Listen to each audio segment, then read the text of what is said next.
Okay, muri mutya mwebale kusaba birozo nokubanga mutu supportinga Ugandan lifestyle kutusinzira nze waso Emmanuel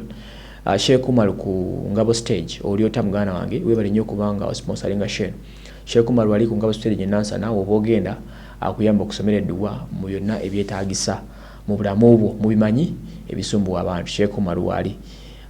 te 0707 kyenda mukankaga 852 ye namba y'essimu kogenda okuba oyambibwe ku nsonga za internship. Okay, Eddy Kenzo musuuza dirisa ngenda kuzomeza 22 saa 7 dakikangana mu 2 yatonye ku kisaawe Entebbe bwatyo mu kutonya ku kisaawe Entebbe yayanirizddwa na sisi w'omuntu atategerekeswa gye yavudde naye nga makulu ga byonna abadde bagamba nti bagenze kukima awadi ejjukira omukulu ntabadde mu ggwanga okumala ekiseera abadde atambulamu agenda okuyimba evuluma nga ag'enjawulo omuli Colombia gye yakuba ekivulo kya Julia ddala aba akyali eyo ne bamuwasaako omukyala ne bamutwala ezo n'ensonga ne ziokola okutabula embeera at the same time muzala nava n'amuvuga n'amujerega ne byongera okuba nga bikyankalanya abantu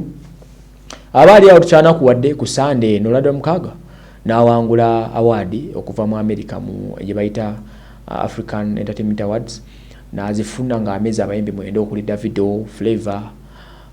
Wizkid, Alade, Tiwasapi n'abalala. Ono yateekeddwa olwaniriza Lusinziggu era ne bamutuma the king is back gwe mulama gwe bataddewo nga okwaniriza kwa Kenzo okukulembeddwa Jennifer Full Figure, Robert Kampala,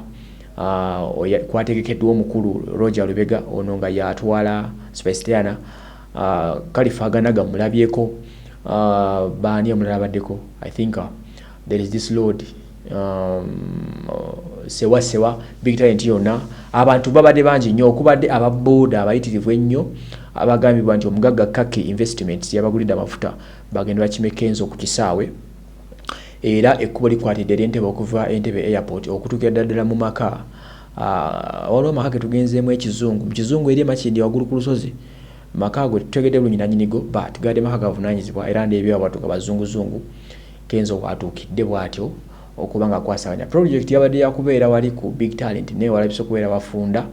ne basala bakyuseemu ne baleeta program nebeerawo ku maka eg'ekizungu samu yagezetegera n'abadanyinigo nja kwongera okumanya but it has been a nice home ne banamuli tusinkanye ffenna okulabika nti akola press conference nga mulaba ebifaananyi ebyo bwatyo press conference n'agitandika agitandikidde mu giya n'okwebaza byonna ebigenze mu maaso nsaba twala akakisa kano nebaze buli munnamawulire ali wano webala okumpa obudde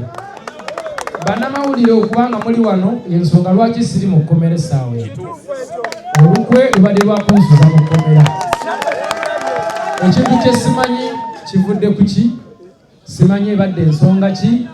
naye ekibadde Entebbe mu kirabe bakutta abaana baffe babasibye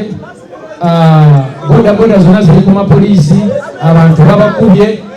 naye nga mazima ddala kino ekintu ekyolunaku olwaleero tekibadde politiko notato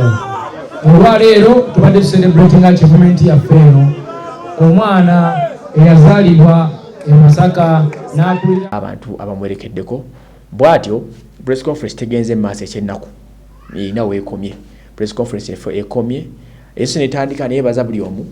n'abako ne byatunyonyola then oluvannyuma ne batuwa omukisa tumubuuza ebibuuzo ng'amaze okwebaza buli muntu n'awadi gye yafunye n'essala gy'atusomedde olumadde okumubuuza ebibuuzo waliwo omuvubuka asituse nga munnamawulire n'amugamba Kenzo waliwo abantu bonna abafudde awo press conference bwekomye Kenzo kataakaabe obadde munda n'abaana bana bafudde twavudde nabo ku bitalo abaana bana ababoda babadde bani accident kuliko ne polisi netomedde polisi batomedde ng'ejoninga konvoyo mulina footage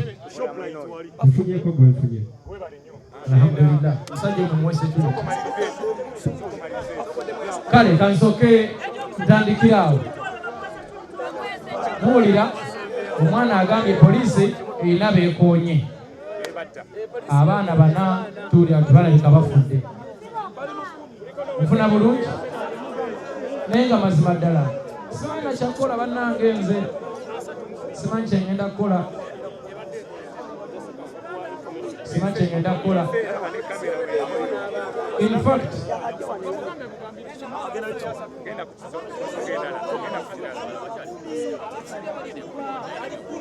omanyi, ladies and gentlemen,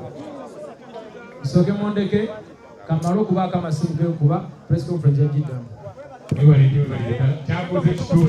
Nze Waso Emmanuel, ka tukwatagane mu story ndako.